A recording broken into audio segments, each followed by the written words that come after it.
Sir, good morning. Ito yung gagawin kong UTP cable termination. So, this is my UTP cable using the crimping tool and the RJ45. So, of course, yung pinakaunang step na gagawin before you crimp, you should first remove the outer part or layer of the UTP cable using the crimping tool.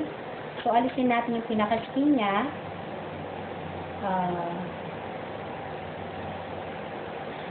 So, ito siya. So, after that, untwist natin yung mga wires. Untwist the wires. Okay.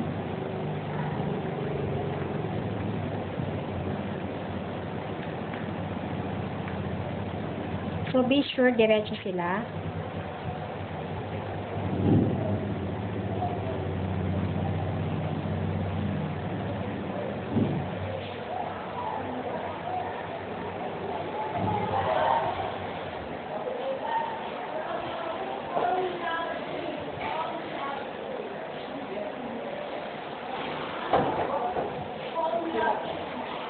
So, after natin untwist, be sure to arrange them according sa arrangement na pinapalo natin.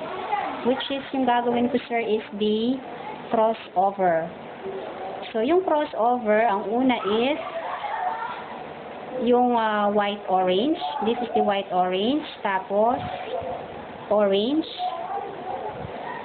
Yan. Tapos, we have white-green.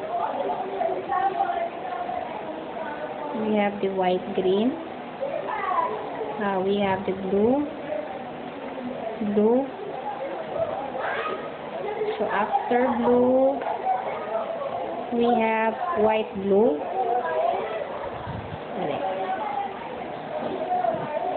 White-blue.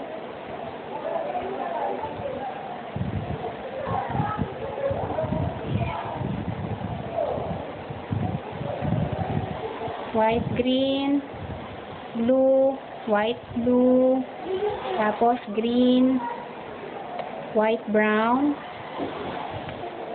and brown. Yan.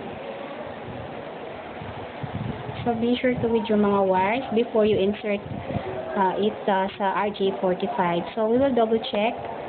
White, orange, orange, white, green, blue, white, blue. After white, blue, we have dito yung green, green, white, white, brown, and then brown.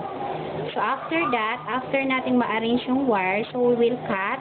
So, be sure yung mga wires natin, 1 cm lang yung length nila na ipapasok natin sa RJ45. So, we will cut them. We will cut them 1 cm. Ayan. So, after we will cut, so ipapasok natin yung RJ45.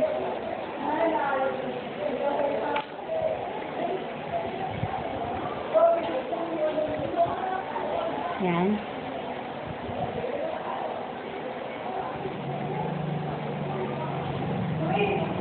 So, after natin ipasok, be sure na makikita natin yung ano dito sa pinaka-last portion ng RJ45. Yan. So, kapag okay na siya, ready to crimp na. Yan.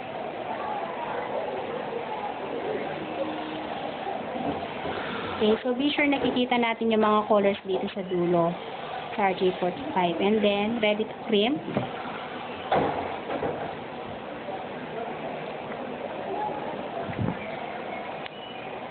Yan.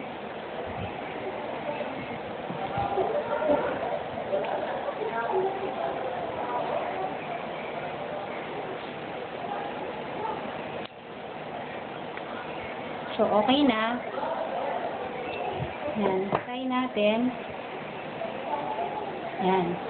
So, this is now the UTP termination cable using RJ45.